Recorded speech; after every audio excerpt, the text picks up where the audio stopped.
कथेचं नाव आहे अघोरी कृत्य भाग 3. अंतिम. लेखक सागर खासने. आता जिथे जिथे दीपाली जात असते तिथे तिथे तिचा पाठलाग वंदीचा आत्मा करत असतो. अशातच दीपाली तुळशी वृंदावनात अगरबत्ती लावून सासूला हातभार लावण्यासाठी स्वयंपाकघरात जाते आणि बोलते. दीपाली म्हणते, आई काही मदत करू का? मधुरा म्हणते काहीतरी बोलण्यासाठी मागे उलटून बघते. तिच्या हातातलं भांडं खाली पडतं, कारण तिच्या कपाळावरचं कुंकू आणि तिच्यावर आव असून सुडी भावनेने मागे उभी असलेली वंदी तिला दिसते. मधुरा बोलण्याचा आतोनात प्रयत्न करत असते, परंतु वंदी तिची वाचा दाबून ठेवते आणि इकडे स्वतःचं काहीतरी समजून घेऊन दीपाली कामाला लागते.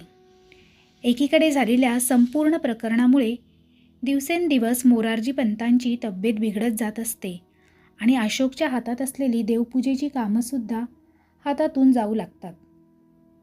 आणि आता एका अघोरी हव्याशापोटी सुरू झालेली एक क्रिया 18 विश्व दारिद्र्य घेऊन मधुराच्या समोर उभी होती. आणि तिकडे बाबांच्या वाढत्या अघोरीपणाला त्रासून काही जण पोलिसात त्याची तक्रार नोंदवितात. आणि या सर्व प्रकरणात स्वतःला देव समजणाऱ्या आणि आपल्या अघोरीपणामुळे कित्येक संसार उद्ध्वस्त करणारा बाबा दोषी सापडतो आणि त्यास शिक्षा होते. बाबांच्या जेरबंद होण्याच्या बातमीमुळे मधुरा आता पूर्ण हतबल होते आणि तिच्यामधली अघोरी वृत्तीही अजून जोर धरू लागते.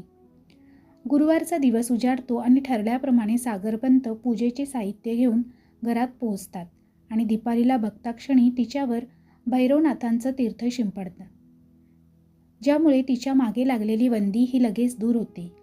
आता मात्र वंदी आपल्या मार्गात असलेल्या सागरपंतांचा काटा काढून टाकायचा विचार करते आणि पूजा संपण्याची वाट घराबाहेर भटकत राहून बघत असते. घरातील पूजा ही चांगली आटोपते आणि जेवण करून सागरपंत आपल्या घराकडे मार्गस्थ होतात. आपल्याकडे अशी मान्यता आहे की भटकती आत्मा ही रात्री 3 आणि दुपारी 3च्या दरम्यान सर्वात जास्त शक्तिशाली असते, कारण तो भरती ओहोटीचा वेळ असतो आणि सागरपंतांना सुद्धा घरी जाण्यास जवळपास 3 वाजलेले असतात. जसा जसा टांगा समोर जात असतो तसा तसा आपलं कुणीतरी पाठलाग करत आहे असा भास सागरपंतांना होत असतो. परंतु त्या गोष्टीकडे दुर्लक्ष करून सागरपंत भैरवनाथाचे मंत्र जप करत आपले डोळे लावतात. तेवढ्यात ती आत्मा टांग्यावर विराजमान होऊन सागरपंतांच्या समोर बसून त्यांचे डोळे उघडण्याची वाट बघत असते. या सर्व प्रकारात काही क्षणाच्या अवधीनंतर टांग्याखालून एक दगड जातो आणि खडबडून सागरपंत डोळे उघडतात. त्या क्षणी त्यांना वंदीचा आत्मा दिसतो आणि काही आरडाओरड करण्याच्या आत वंदी सागरपंतांचा गळा आवळते आणि एका मिनिटात सागरपंत मरण पावतात. आणि टांगेवालेला या गोष्टीचा काहीही सुगावा लागत नाही आणि वंदी पुन्हा मधुराकडे येऊन उभी राहते. सागरपंतांच्या मृत्यूची घटना पूर्ण गावात हवेसारखी पसरते आणि इकडे आजारी असलेल्या मोरारजी पंतांना देखील कळते. ते ऐकता क्षणी ते हतबल होतात आणि त्यांना हे कळून चुकते की त्यांचा मृत्यू झालेला नसून वंदीने त्यांचा जीव आवळलेला असतो. त्यामुळे पूर्ण घर आणि खास करून मधुरा पूर्णपणे घाबरलेली असते. वंदी पुन्हा मधुरेच्या घरी येते आणि दीपालीच्या मागे लागते. या गोष्टीचा सुगावा घेत मधुरा यावर उपाययोजना म्हणून कालभैरव देवाचे तीर्थ आपल्या स्वतःवर शिंपडते आणि त्या तीर्थात घरातील सर्व मंडळींना काळा धागा बांधण्यासाठी डुबवते. हे वंदीच्या लक्षात येताच ती मधुराला झटकते आणि आपल्या अघोरी शक्तीने ते तीर्थ ती सांडून टाकते.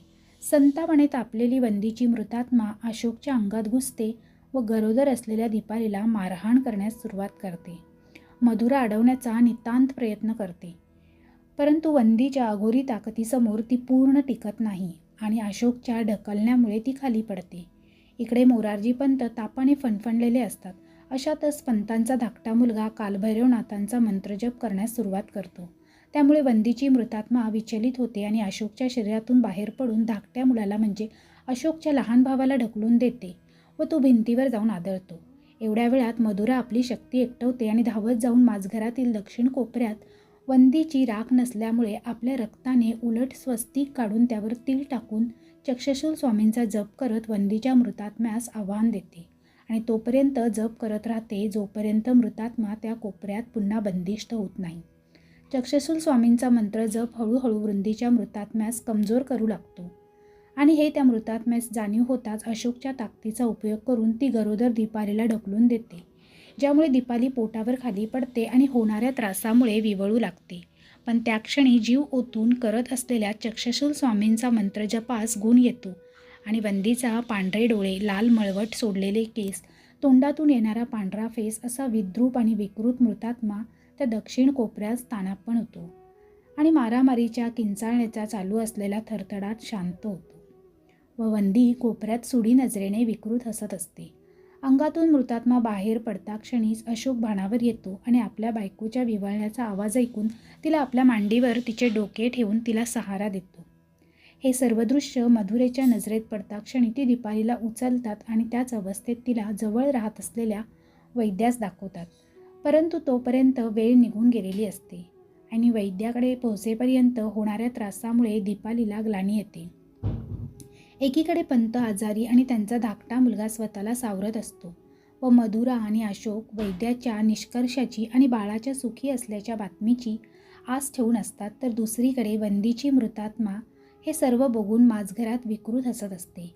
एवढ्यात वैद्य बाहेर येतात आणि ती दुःखद बातमी घेऊन, ती अशी की पोटात असलेले बाळ मरण पावलेले असते आणि दीपाली झोपेत असते. आता मात्र नातवाच्या अघोरी हव्याशापोटी अघोरी कृताला जवळ करणारी मधुरा मनातून तुटून जाते आणि अशोकसुद्धा आपल्या आईला म्हणजेच मधुराला दोष देण्यास सुरुवात करतो.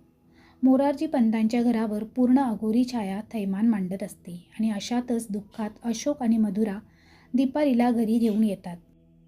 घरी आल्यानंतर बाळाच्या झालेल्या मृत्यूची गोष्ट पंतांना कळते व त्या क्षणी त्यांना देखील हृदयाचा तीव्र झटका येतो आणि त्यात ते मरण पावतात.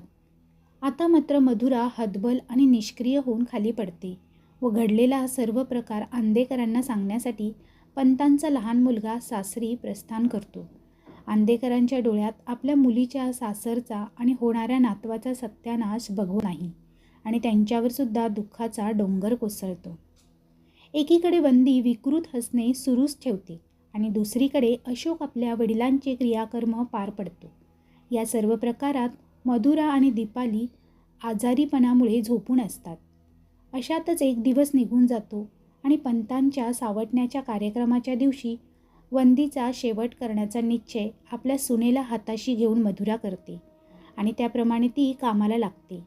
झालेल्या नुकसानीचा आणि आपल्या मरण पावलेल्या बाळाचा आढावा घेत शिकलेली असूनसुद्धा केवळ सुडी भावनेमुळे दीपाली आपल्या सासूबाईंस होकार देते.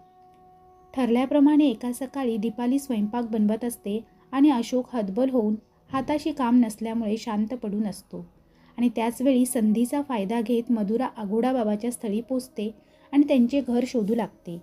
तिथे तिला काही अघोरी क्रियेबद्दल पत्र भेटतात आणि ती ते घेऊन घरी येते.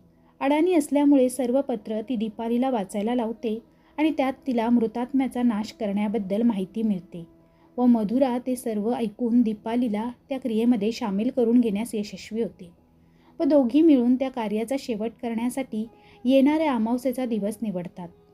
तिकडे वंदीचा मृतात्मा मुक्त होण्यासाठी तळमळत असतो आणि इकडे मधुरा आणि दीपाली तिचा शेवट करण्याच्या तयारीस लागतात. मधुराच्या सांगण्यावरून दीपाली कालभैरव देवाचे तीर्थ घेऊन येते आणि त्यात मंत्रजपाने मंत्रयुक्त केलेले काळे धागे बुडवून ते अशोक व त्याचा छोटा भाऊ आणि आपण दोघी अशा चौघांच्या हातात बांधते, जेणेकरून वंदीमुळे त्यांना पुन्हा त्रास होणार नाही. अशातच 4-5 दिवस निघून जातात आणि अशोक काम शोधण्यासाठी घराबाहेर पडतो.